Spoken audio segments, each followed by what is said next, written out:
नमस्कार दोस्तों, स्वागत है आपका मेरे आज के नार्सिसिस्ट सीरीज के एक और नए वीडियो में। मेरा नाम है राजीव, ये है राजीव कोचर लाइफ मंत्रा। दोस्तों, आज इस वीडियो में मैं आपको बताने वाला हूं पोस्ट सेपरेशन एब्यूज के बारे में। ये क्या होता है? नार्सिसिस्ट आपको अलग होने के बाद में भी तंग करता रहता है। ये पोस्ट सेपरेशन एब्यूज पूरा डिटेल में समझाने वाला हूं इस वीडियो में। ध्यान से सुनना, समझना।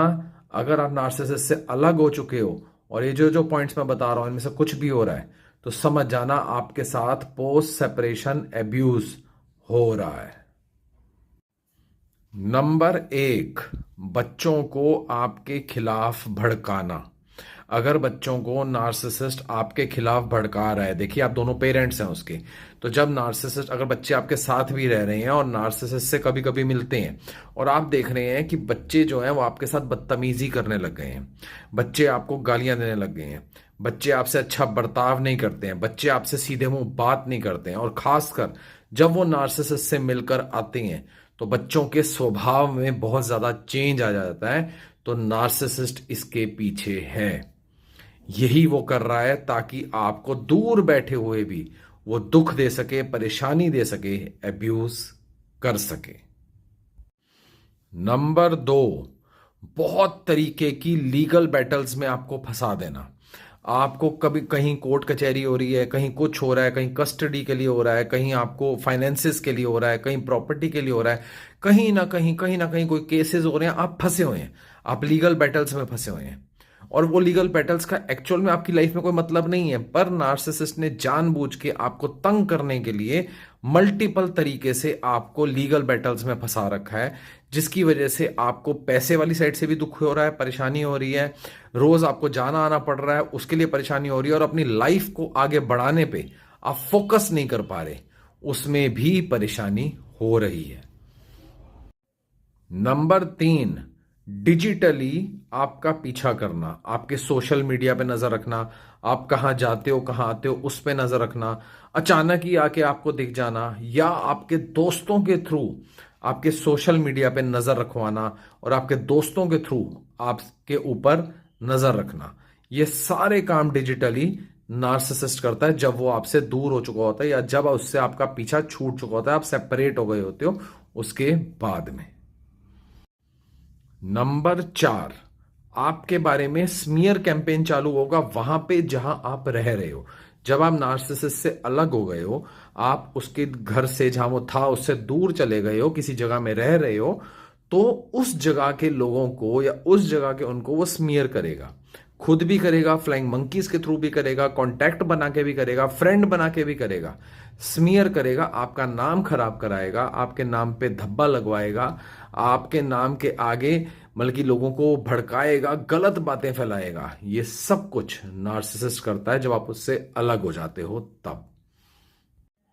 नंबर 5, को पेरेंटिंग को वो अच्छे तरीके से चलने नहीं देता है। समझो आप उससे अलग हो गए हो और आप लोगों का आपस में तय हुआ है कि हर महीने वो इतने पैसे देगा, या वो बच्चों की फीस देगा, या वो घर का राशन देगा, या वो बिजली देगा, वट एवर, जो भी एक तय हो चुका है, चाहे कानूनी तौर पे भी तय होगा हो, चाहे म्यूचुअली तौर पे भी तय हो गया हो, वो कभी भी टाइम से वो काम नहीं करेगा, कभी भी टाइम से पैसे नहीं देगा, कभी भी टाइम से बिल नहीं भरेगा, कभी भी टाइम से बच्चों की फीस नहीं भरेगा, ताकि आप हमेशा ही दुखी और तंग रहो इससे अलग होने के बाद में भी। नंबर 6, ये फाइनेंशियल कंट्रोल करता है आपको तंग करने के लिए। जब आप नार्सिसिस्ट के साथ रह रहे होते हो, चालाकी से आपका सारा सोना जॉइंट अकाउंट में डलवाता है, जॉइंट उसमें, जॉइंट लॉकर्स में, जानबूझ के आपके जो भी आपकी इनकम आ रही थी उसके लिए जॉइंट अकाउंट्स बनवा देता है। जब आप इससे अलग होते हो तो वो सब कुछ जॉइंट है, और उस दौरान ये वहां से पैसे निकालना शुरू कर देता है, आपका सोना निकालना शुरू कर देता है, आपको पता भी नहीं होता है, और आप धीरे धीरे ये देखते हो कि आपकी लाइफ हार्ड पे हार्ड होती जा रही है, क्योंकि आपने सारी जगहों पे अपना मेन अकाउंट, उस जॉइंट अकाउंट को ही बना रखा है जिसके अंदर पैसा जा रहा है, और नार्सिसिस्ट मजे मर रहा है, मजे हो रहे हैं इसके, और आप दुखी हो रहे हो। नंबर 7, विक्टिम होने का झूठा नाटक करता है अपने फेसबुक पे, अपने किसी भी सोशल मीडिया पे।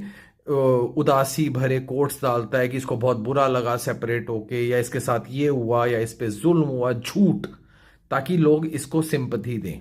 और जब लोग इसको सिंपथी देते हैं तो ये आपके बारे में स्मीयर करता है, आपके बारे में गलत बातें बताता है, आपके बारे में झूठी स्टोरीज बताता है, और वही लोग आपको गलत समझते हैं और उससे आपकी दुख बढ़ता चला जाता है।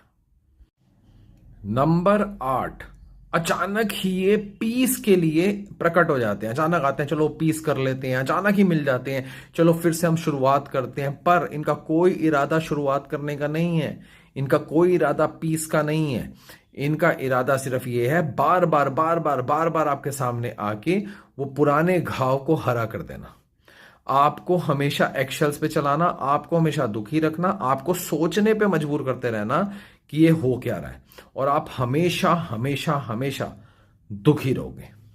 तो दोस्तों, आज मैंने आपको इस बारे में डिटेल में बताने की कोशिश करी। इसको बार बार बार बार बार बार सुनना और देखना कि आपके जीवन में ऐसा हो तो नहीं रहा, और अगर ऐसा हो रहा है तो आप इसी चीज के शिकार हो चुके हो। और ज्यादा जानना चाहते हो, और ज्यादा समझना चाहते हो, अपने आप को स्ट्रांग बनाना चाहते हो, नार्सिसिस्ट की आंखों में आंखें डाल के देखना चाहते हो, अपने आप को कमजोर नहीं समझना चाहते हो, और अपनी बात मनवाना चाहते हो, नीचे दिए नंबर पे व्हाट्सएप करो, मेरे साथ 1 घंटा बात करो। ये बात ऑनलाइन फेस टू फेस होगी, और ये मीटिंग फ्री नहीं होगी, ये पेड मीटिंग होगी। तो जो सीरियसली मुझसे बात करना चाहते हैं वो आए और मुझसे बात करें।